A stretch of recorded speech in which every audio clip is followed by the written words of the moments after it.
Welcome to Leadership, the Secret Sauce, the podcast where we talk to extraordinary coaches and leaders to dive into the realms of leadership and coaching. We're your hosts, Dave Lipsky and Matt Dodson. So let's jump in with another guest and find out their answer to the question, what is your secret sauce? Welcome, and before we begin, a quick shout out to our sponsor, Character Matters Coaching and Consulting, where they believe that your character is the compass guiding you through life's journey.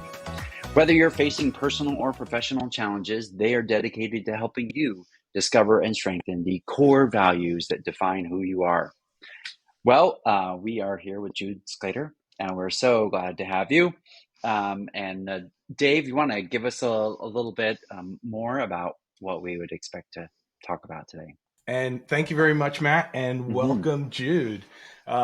Jude, as you know, we have talked. Matt and I selfishly created this podcast so we could talk to cool coaches and learn about their secret sauce and what they do and really share this with our listeners. So we're excited to have you on. We've got lots of mutual connections now, and I feel like it does feel like the community is building, which I appreciate. I wanted to first welcome you, ask you a check-in question, which is on a scale from 1 to 10, how present are you in this moment? 1 being low, 10 being high. Ooh. You always want to go to 7, but one of my friends, he's got this whole thing where you can't pick 7 because everybody picks 7. So, and it's funny, I kind of want to say 8, but then we had a conversation about everybody picking 8. Yes. Don't pick 8. But I'd say I probably am at about an 8. And the reason being that the people next door have been drilling all day. I did pop over and check with them that they were going to stop during this hour, but there's just this little piece of me that's like, are they going to start again? Are they still going to start again? And I know that you all won't be able to hear it because the equipment's really good. But I hear it, and then it starts sort of putting me off what it is that I'm saying. But definitely an 8, and I think as we go on, it's just going to grow because I'll tune all of that out. I appreciate you sharing that. And 8 is my favorite number. Just to be clear, it was the number I wore on my soccer or football jersey when I was growing up. So let's go over to Matt. Matt, where are you on a scale from 1 to 10? I got a 10. I really like. This is no extra. Well, of course, there's extra comments, but I'm at a 10. I'm at my second cup of coffee. I'm ready. I'm looking forward to this, and I have been following Jude just for full disclosure all for the last several weeks on what she's been posting on LinkedIn.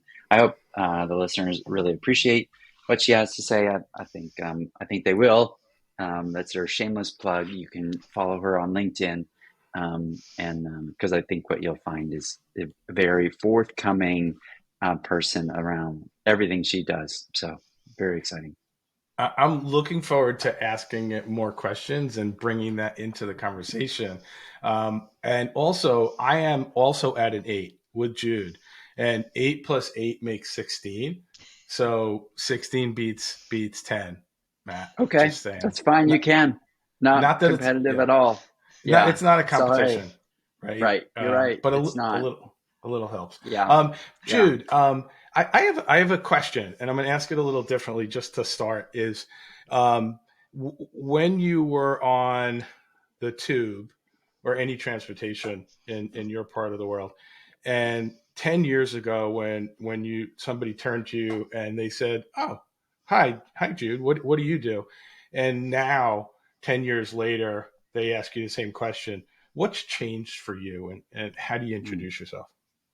So 10 years ago, I was still working at Deloitte. So I would have just said I'm a learning and development manager, and then had to try and explain that to them. 10 years on, and if I say I'm an executive coach, I still need to explain to them what exactly that means. I think one of the things that has changed is I am getting clearer at explaining what it is that I do. And I tend to talk about that I go into organizations and that I coach managers how to lead their teams. And people sort of understand that, and then that starts a conversation. One of the things, I've been listening to the show for a little while, and one of the things that I'm actually finding quite reassuring by listening to a lot of your guests is that all of us coaches seem to find it hard to explain what it is that we do in a way that people understand it. And I love coaching. I love what it can do. I also hate that we use that word coach, because in some ways I think it's quite meaningless, at least for some of the things that we do. Really, you ask anyone if they think of a coach, what do they think of? They're thinking of that person on the sports team, on the field, in the room with you, and they're often telling you what to do. Whereas what we do is very much about helping people work out their own solutions. But if you start using that language with someone, they look at you like maybe you're a bit crazy. Spot on. Yeah. Yeah. Yeah. Oh boy. Jude, just on that whole difference between like a sport coach and an actual leadership development type coach or transformational coach, it is really different. And this is why I think it's like one of the most important things in organizations to define what coaching is, and then to keep going back, like as if that's your North Star. And I learned that through working in a group, like an EMCC working group. This one person came up and they said, "We just want you to know that the definition of coaching is what will be questioned and wondered about. So you need to get this right." And that was probably like a big game changer for me, because I had to answer the question personally. Anyway, okay, I get excited. Okay, Jude, tell us, what is your secret sauce if you had to define one?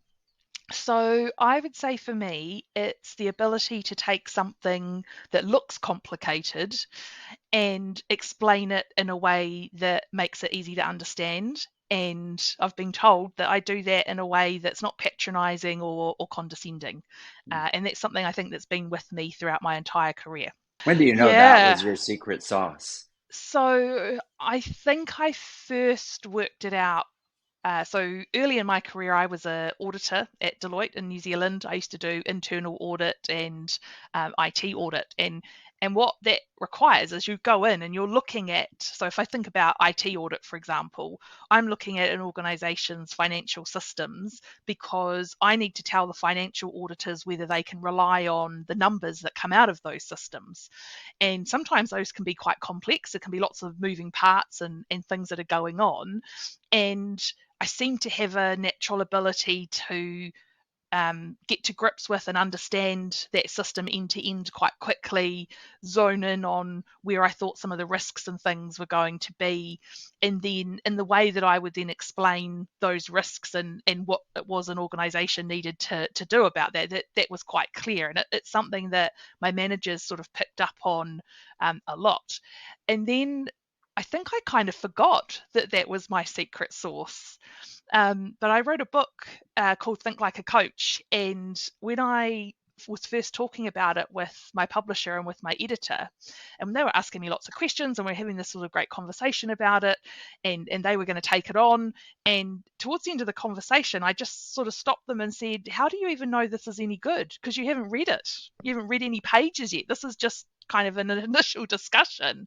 And my editor, so remember, she said, "I can tell by the way you describe it." And she's like, "You've taken this complex thing, coaching that could be considered quite complex, and you're talking about it in a way that's really easy to understand." And I think that kind of reignited for me, oh yeah, I am really good at doing this. This is something that, I think that's the thing with your strengths or your secret sauce. It's something that is effortless to you, so it feels like it's not a big deal. But in that moment, it kind of reminded me, yeah, this is actually something that I'm really good at, and I can draw on even more.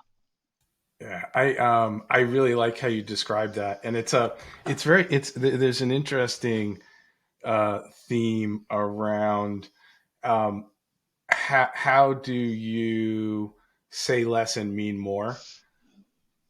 Right? And I'm very interested in like what that means to you. You know, how do you say less and mean more? Oh, absolutely. So so many things are pinging off in my mind. I suppose the first one, if I think about the way that I deliver training, and I very much borrow from there's another great coach out there, Michael Bungay Stanier, also written an amazing book called The Coaching Habit, and I've seen a few of his training, and what he tries to do is give you the smallest amount of information you need to be able to go and put the skills into action.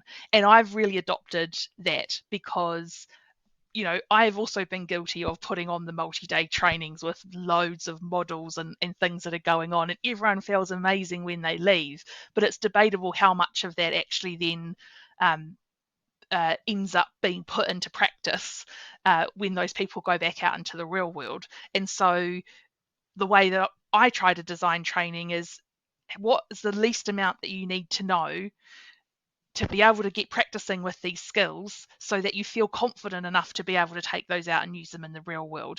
And how can I make that shift as small as possible as well, because it's those little things that make it a lot easier to put them into practice. And that's something that I bring into my coaching a lot. You don't have to make a massive change or a massive step for there to be a difference in your life. Often it's just the tiny little thing that you're doing, but you're doing it consistently. And that's something that I talk a lot about, and I try to encourage the people that I coach with as well. Jude, did you know you were going to write a book even 2 years ago? 2 years I was writing the book. so Okay. but when I was a little girl, my aunt gave me her old typewriter, like a proper old with the keys typewriter, and I used to pretend to write stories and things on it. So I think there's a part of me that always knew one day I would write a book. Um, in terms of writing this kind of book or a business book, a really good friend of mine, just after I had left Deloitte, she's someone that we used to bring in a lot at Deloitte to do personal impact coaching and things like that. And she took me under her wing. And one of the first things she said to me was, "You've got to write a book. It's going to be great for your business." And I was just like, "Oh, I've just left Mm. the corporate life. I have no idea what I would even write about." So I started out with a blog. And the funny thing is that the ninth edition that I wrote was based on a workshop that I had delivered for a client during COVID. They asked me to do a lunch and learn for their consultants on coaching. And this is kind of an example of my secret sauce, because I sat there going, "Oh, I've only got an hour. Um, you know, how can I take, if I do something like the grow model, which is an amazing model, right? It's beautiful, but in an hour you're just scratching the surface of it. And I really wanted them to have some kind of skills that they could take away. And I remember kind of talking to a friend and going, "It can't be that hard. Like, coaching's just listening and asking questions." And so then I came up with this kind of little model of, right, if you just ask people to tell you more and you summarize back what you're hearing and you make sure that you're listening to them, that's kind of coaching. So I delivered that for them, and it went really well. And I ended up writing a blog post about it, because you don't keep creating new content all the time. You can just document what you've done, and that actually ended up being the first little inkling of then what became the book. Mm. And that was, when did I write that? So that would have been I'm just trying to think of when. Yeah, 2020, right? That's when we all went into COVID. Yeah. I used to years ago, one of my first jobs as I was finishing graduate school was to run manager training for KPMG. So I heard the auditor in Jude come out as you were describing a little bit of the process that you use, and I really appreciate that, and the very thoughtful process that you use to be able to bring people from where they are to where they choose to be. What would I experience from your coaching in terms of your process and your approach? So I describe myself as being quite emergent, which is interesting because I'm very much a rule follower, and I like there being good structures and things in place. And I think in the training I did to be a coach was very structured.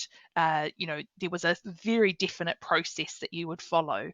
But over years of coaching and being in supervision, I think coaching is really something I probably should always have been doing. I love it so much, that over time I've kind of relaxed into my own skin, and I feel really comfortable that I can work with whatever somebody brings into the room. And part of the reason for that is that I'm not responsible for their outcomes. What I'm responsible for is just creating this really great space for them to be able to think within. And part of that is about sometimes challenging them, often getting them to slow down and celebrate some of the good stuff that they've been doing, because they're getting over it way too quickly. And actually, I've forgotten the question. Yeah, it's you know what? You were so in the question, immersed in it, which is, yeah, it's like, how would somebody experience your coaching approach? And you know what? We just Yeah. Yeah, we experienced just it. did that. Mm-hmm. Yeah. You had me Yeah. mesmerized, so I was like, "Oh yeah, I could do that." So yeah, that is what it's like. What I've now learnt is, and I've been working on recently in supervision, is I sort of use the analogy of a house, in that when my clients come to me and I meet them at the door, and I'll welcome them, and I might give them a little bit of information about the layout of the house, and then really it's over to them, and I ask them, what is it that you need from I don't say house, but metaphorically, what do you need while you're in the house today? And I help them get clear on that, and then I really leave it to them to wander the rooms of the house as they need to, and I'm there. I've created this safe, great thinking space for them, and then at the end, it's about me bringing them to the door and making sure that they have what they need before they go on their way. Jude, you kind of mentioned the idea around getting supervision. What have you kind of discovered over these 6 years of being sort of in business for yourself, like that you would want from a coach? What is it that you're like, hey, look, during this time, this is what I really need or want from a coach? I know that need and want are different. But. Yeah. So when I come into coaching as supervision, I bring a lot. I think part of my secret sauce of being able to make the complex easy to understand is that I'm absorbing a lot of things to enable me to be able to do that. And so often, what coaching is for me is that while I seem to be good at making things easy for other people, I tend to make them more complicated for myself. And so often what I need from a coach is someone who has the capacity to hear all of that, and then almost, I don't know if it's not quite, I'm thinking of a coach that I was working with recently, and one of the things I really loved about what she did was she would just keep summarizing back what I had said. And she would do that quite a lot until we got to a point where it's not that she was creating the turning point, but there was a point there where she would almost just point out a few things that had kept coming up all the time, just to kind of bring those into my awareness. And that's something that I found incredibly helpful. Initially, I was actually a little annoyed, and then as she kept doing it, I realized what was going on was that every time she did it, I had to make sense again of what it was I had just said, and in doing that, my thinking then jumped ahead a little bit more. So, a coach who is comfortable enough that they know that I will get there, and actually their role is just to hear it and to reflect it. Mm. I think that's kind of the thing I need. I like that. As far as resources, you kind of mentioned Michael Bungay Seniors, and I hope you would say you would recommend Think Like a Coach by Jude Sclater, available wherever your books are sold. And then any other resources you would recommend? So there's two others that I really love. The Chimp Paradox by Professor Steve Peters. That one for me really helped me understand for the first time the emotional competency of emotional self-control. And it's something that I'm always working on within myself. One of the things that used to really annoy me about me was if I was under stress or pressure or there are a lot of things that were going on, I could get quite snappy with my team. And I'd look back at that and just really feel a lot of shame around that, because I don't want to be that person. I want to be approachable and kind and supportive. And yet there were points where I wasn't doing that. And that book for me helped me understand why it is that I might be reacting in that way and what some of the things I could start doing would be. So around this idea of nurturing your chimp and helping you understand, you know, why it's upset, why it's enabling these things to happen. Absolutely revolutionary for me, and it's something that my clients find really helpful as well. So I end up talking about it quite a lot with my clients. And then another one, which is a book that I don't really hear being talked about very much. It's Change Your Questions, Change Your Life by Marilee Adams. So you might know it.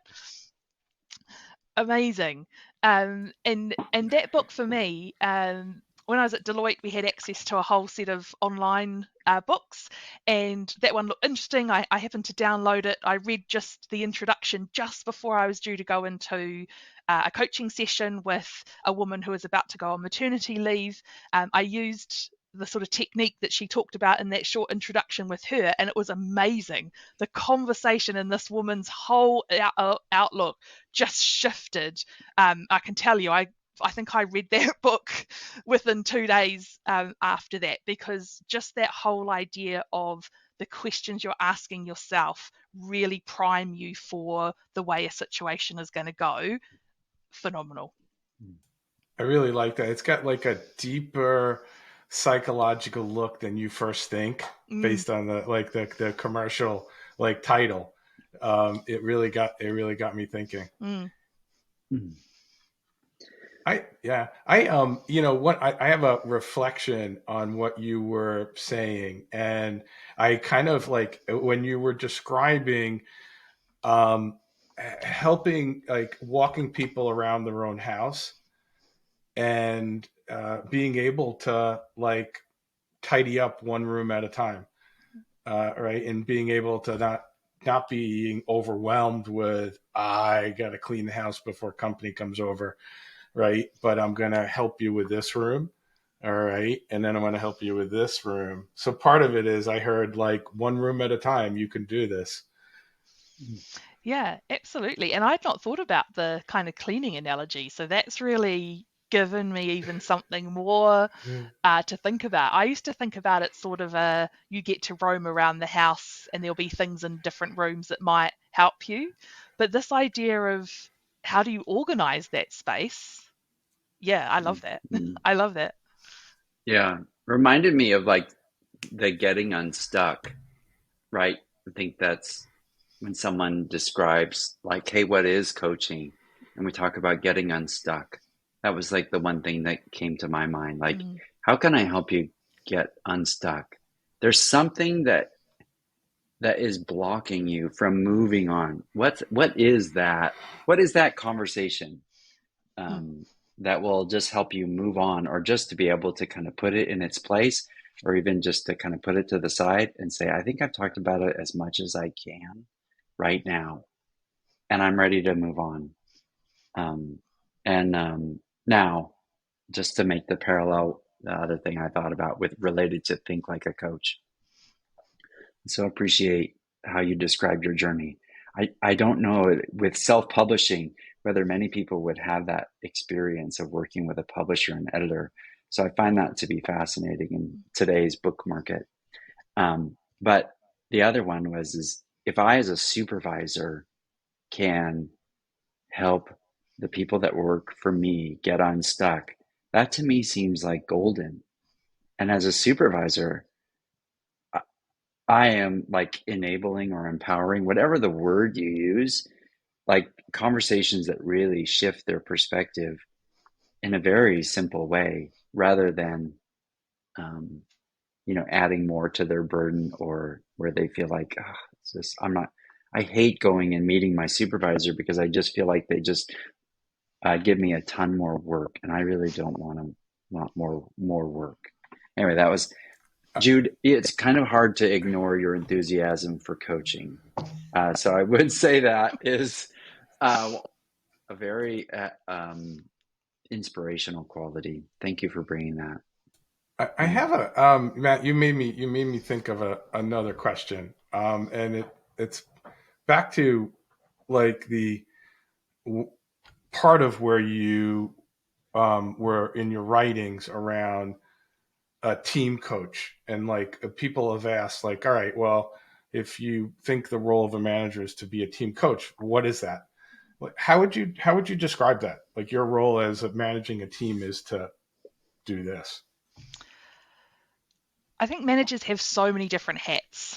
And one of the places I think organizations have made a mistake in the way that they're training their managers to have coaching skills is that they're using the same kind of coaching models and training, but vastly cut down than a professional coach would get. So, like for us, I did, I think 60 hours of training was my initial training before I even coached anybody that was outside of my training um, group. And so, there's a lot that goes into that. And then you take a manager and you say, well, look, we want you to coach your team because we know that when people are coached, engagement goes up, productivity goes up, satisfaction goes up, all these great things. But the way we're going to train you to do that is we're going to teach you the GROW model in half a day. And then we wonder why managers are not coaching and why they're sitting there going, but I haven't got enough time for this. I can't take, an hour times however many team members I have every week to have these kind of coaching sessions. And that's kind of what I was trying to address in the book, was saying, you don't have to be, just like you don't have to be a professional chef to cook a nutritious meal, you don't have to be a professional coach to be able to coach your team. You can be coach-like, which is about taking some of those skills and using them in just the flow of your normal everyday conversations. And I think where you've got people who are stepping up into that people manager role, especially for the first time, one of the things that is not being acknowledged is it's a bit of a career change. You're not just being that individual contributor anymore with all of that technical expertise. Often you still have to do that. And now you're also managing the people in your team, helping them with the technical task focused stuff, and then all the bits that nobody tells you about. Your team's demotivated, they're not performing well. I'm trying, you're supposed to be delegating things to your team. Like, there's so much that's going on for managers.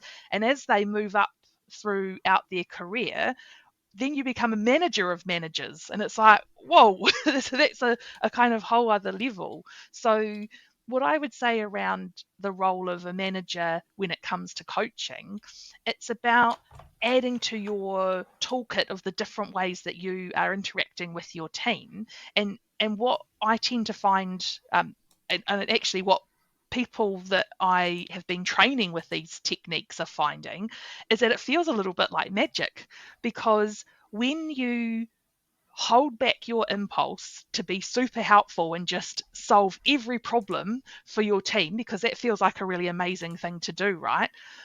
But when you keep doing that, they keep coming back to you over and over and over. So, you're doing their work during the day and your work at night. But if you can adopt some of these coach-like techniques and style, then what you're doing is you're encouraging your team to do more of the thinking themselves. And that builds their confidence and it builds their feeling of self-worth.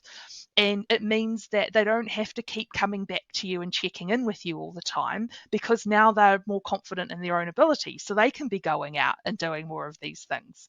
There was a a woman on a workshop that I did last year, and I always do the workshops in two parts. So the first one is about learning the skills, and then the second one, 4 to 6 weeks later, is to come back. You've been out there using them in the real world. Let's see how it's going on, and also work on the challenges that you've been facing. And she said that the big thing for her was that her team had achieved more in that 6 week period between the two workshops than they had in the previous 3 months. And it was all just down to the fact that she kept reminding herself to stop and ask her team a few more questions before jumping in to fix the problems for them. And she's just like, they're doing things I didn't even think they could do. And it feels amazing because nobody's showing up to work going they want to be a bad manager, right? It's just that the situation has forced them into that. And every manager I meet, when you ask them about the legacy that they want to leave behind, the time and time again, the things that come up is they want to be that manager that their team member looks back and remembers fondly, the one that really helped them develop and challenged them to be their best, that, felt like they had that great supporter and that cheerleader. And I think having some of these coach-like skills enables you to be able to create that. It's Beautifully gold. said. Yeah. Mm-hmm. Hey, Jude, could you give us a little bit of insight or idea of, so we have some listeners that are new coaches or relatively new coaches, and they're wondering if they can make it.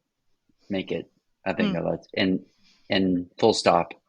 What would you have wanted to hear 5 years ago as you were 1 year into your coach journey on your own?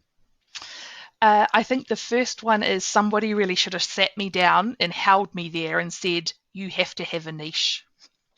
And you need to be really clear on what that niche is. It can evolve and change over time, but we know as coaches that we can coach everybody, but you can't sell to everybody because everybody doesn't exist, right? You've got to be clear about who that person is that you're selling to. And when you do that, as scary as it is, you're not cutting other people out. So I talk a lot about that I work with professional services firms because that's my background. I've just recently, the client I'm working with at the moment is a huge venue provider. So not in professional services at all, but that hasn't turned them off. I think actually they kind of just probably glossed over the professional services, but when they start reading what it is that I'm doing, because it's a lot more clear, they can look at it and go, oh yeah, that can work for us. I can see myself and see my people doing this. And that's something that I really wish someone had kind of, I think a few people had told me, and maybe I'd done a couple of workshops or something around it. But I'm in a business mentoring group at the moment, and that's really the foundational thing that they're showing us in that program. The other thing, and I know you had Jo Wright on recently. I've gotten to meet her a bit, and she's absolutely amazing. And somebody connected me with her because her book had been out just a little bit more than mine, and I was thinking about how to promote my book and get it out there. And I had a chat to her, and she said, "Look, you're doing all of the right things. The only difference between you and me is." You have 1,600 followers on LinkedIn. I think it's over 20,000 followers. And she's like, you've just got to max those connection requests every week. She said, it doesn't matter that it doesn't feel great. You're in business.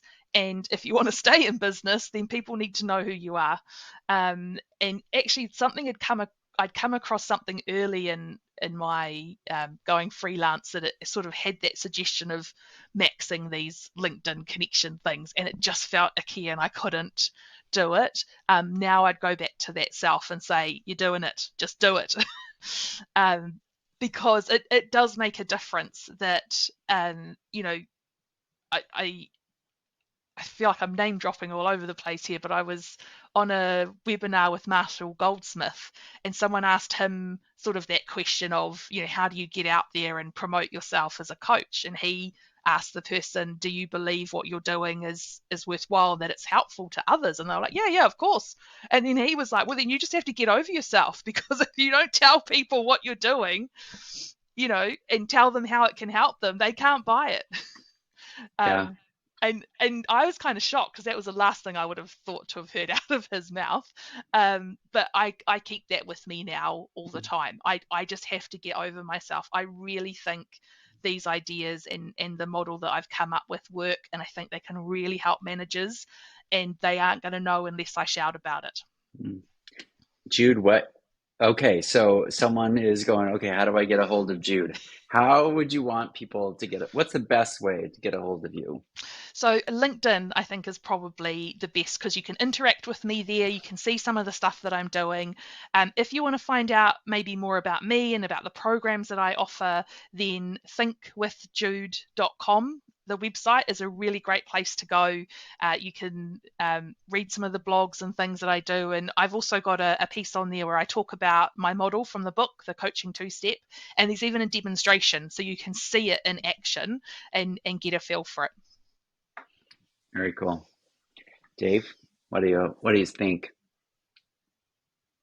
This has been a fabulous conversation, Jude. It makes me think so much, and actually, I'm left with how we help people get over themselves is a big part of coaching, and it's that voice that people need to find in themselves. Is we create so many barriers ourselves to that. So thank you for sharing that. I want to end it with a shout out to our sponsor. Are you feeling stuck or overwhelmed? Charactermatics Coaching Consulting provides leadership coaching and consulting to empower you to overcome obstacles and reach your full potential. Visit charactermatics.com to learn more about their transformative coaching and how to get connected to Matt for your organization. Thank you again, Jude. I really appreciate getting to know you and learning more about your secret sauce of coaching. Amazing. Thank you so much for inviting me. I've had so much fun. So there is also information in the show notes that you can find Jude's website. You can find her book on Amazon or any other place that you get your books, and find her on LinkedIn. Well worth when you see her post on whatever she's working on. It is always informative, and she does interact. So if you respond with a comment, she will comment back. So know that you'll get the chance to interact directly with her. Thanks again, Jude, and have a great day. Thanks for listening. If you love this podcast, please share it with another coach or leader. Make sure you go to the show notes to get all the resources from today's episode.